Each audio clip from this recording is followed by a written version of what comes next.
Come ഇപ്പം face കറൊക്കെ നിങ്ങൾ നോക്കണം കേട്ടോ. ഞാൻ എന്ത് നല്ല പോലെ ഞാൻ ഈ ദോശയൊക്കെ ഉണ്ടാക്കുന്ന. ഈ ദോശ ഉണ്ടാക്കുന്നതിന് ചില കാര്യങ്ങളൊക്കെ ആദ്യം ചെയ്യണം. ആദ്യം ഈ മാവെടുത്ത് ഇതിനകത്തോട്ട് ഒഴിക്കണം. ഒഴിച്ചിട്ട് അതിനകത്ത് ഇച്ചിരി ഉപ്പും ഇച്ചിരി വെള്ളവും ഒഴിച്ച് ഇങ്ങനെ ചെയ്യണം കേട്ടോ. അപ്പോഴാ ദോശയുടെ ഇങ്ങനെ അത് വരുന്നത്.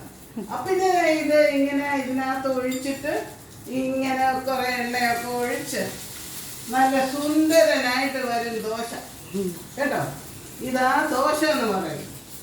ഇപ്പം എനിക്ക് ദോശ ഉണ്ടാക്കാൻ അറിയത്തില്ലെന്നാണോ നിങ്ങളൊക്കെ വിചാരിക്കുന്നത്? ആണ്ട് വന്നിരിക്കുന്ന കണ്ടോ ഒരു ദോശ. ഇപ്പം ഞാൻ ഇനിയൊന്നും ഉണ്ടാക്കി കാണിക്കാം കേട്ടോ. ഇപ്പം ഇത് കണ്ടോ, ഞാനിപ്പം ഇത് ഉണ്ടാക്കുന്നത് കാണോ? അയ്യടാ മനമേ, ഈ ഇപ്പം നല്ല സുന്ദരനായിട്ട് റൗണ്ടായിട്ട് അയ്യടാ കണ്ടോ. ഇതാ ദോശ ഉണ്ടാക്കുന്നതിൻ്റെ ട്രിക്ക്.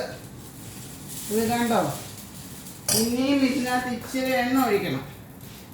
എണ്ണ ഒഴിച്ചാൽ ഉടനെ ദോശ നല്ല ഉഗ്രനായിട്ട് വരും. ഇപ്പൊ അത് മതി കേട്ടോ. കണ്ടതൊക്കെ മതിയോ? ഇപ്പൊ ഓഫാക്കിക്ക്. आप करो